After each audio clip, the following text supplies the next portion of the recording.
I begin this painting by allowing water to lead the way. Half of the paper is gently soaked, not rushed, not forced, just enough to awaken the surface and invite movement.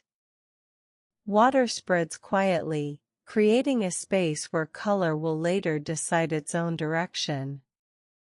This moment is always important to me. It is where control softens and listening begins. Into this wet field, I place a single line of blue paint. I do not push it. I simply watch as it travels, dissolves, and expands. The pigment moves like memory through water, forming paths I could never plan. This line becomes the beginning of a world, a horizon that does not divide, but connects. From this flow, shapes begin to emerge naturally. As the blue settles, I start to suggest trees. Not with precision, but with feeling. Vertical movements rise from the water, soft and uncertain, as if they are still deciding whether they belong to land or reflection. These trees exist in shades of blue and sea green, carrying the quiet tones of water, sky, and distance. They are not loud. They do not demand attention. They simply stand. Some of the trees appear to rest on small islands, gentle, floating spaces surrounded by water. These islands feel temporary, like moments of stillness in a moving world. The branches dissolve into the surrounding blue, and their reflections blur into the surface below. It becomes difficult to tell where the tree ends and the water begins. And that is exactly where I want to be, in that place where boundaries disappear.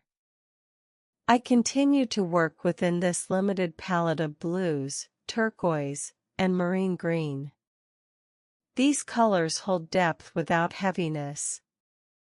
They carry calm, but also a quiet mystery.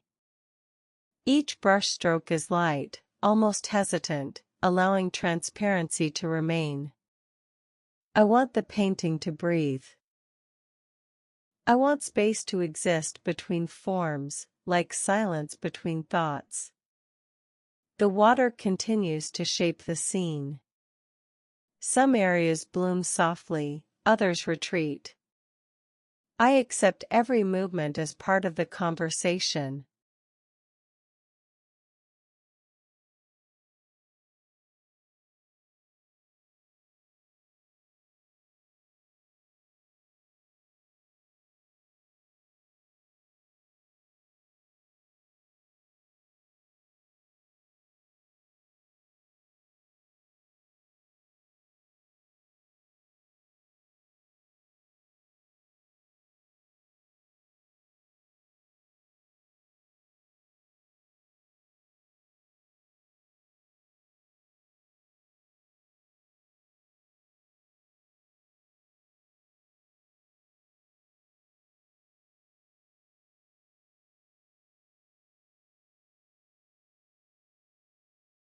In this process, I am not correcting, I am responding.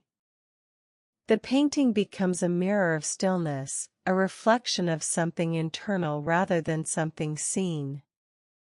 As the scene begins to settle, I turn to white paint. This is where light enters the composition. With small, deliberate touches, I introduce birds into the sky.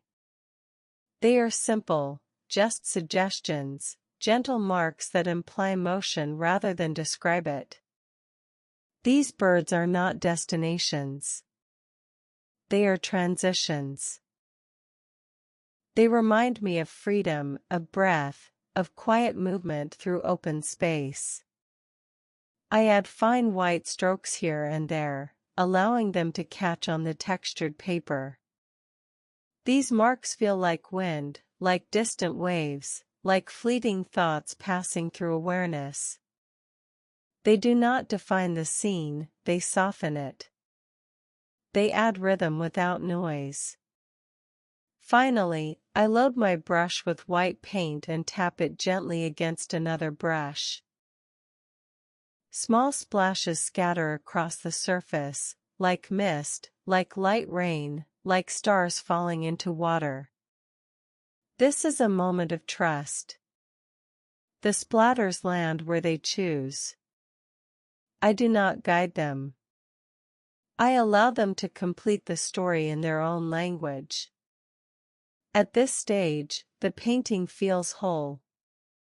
Not finished in a technical sense, but complete in feeling. It holds quiet. It holds distance. It holds the sense of standing near water at dawn, when the world has not yet decided what it will become. This artwork is not about trees, or water, or birds. It is about presence. About allowing things to appear without forcing form. About trusting flow over control. Blue becomes emotion. Water becomes memory.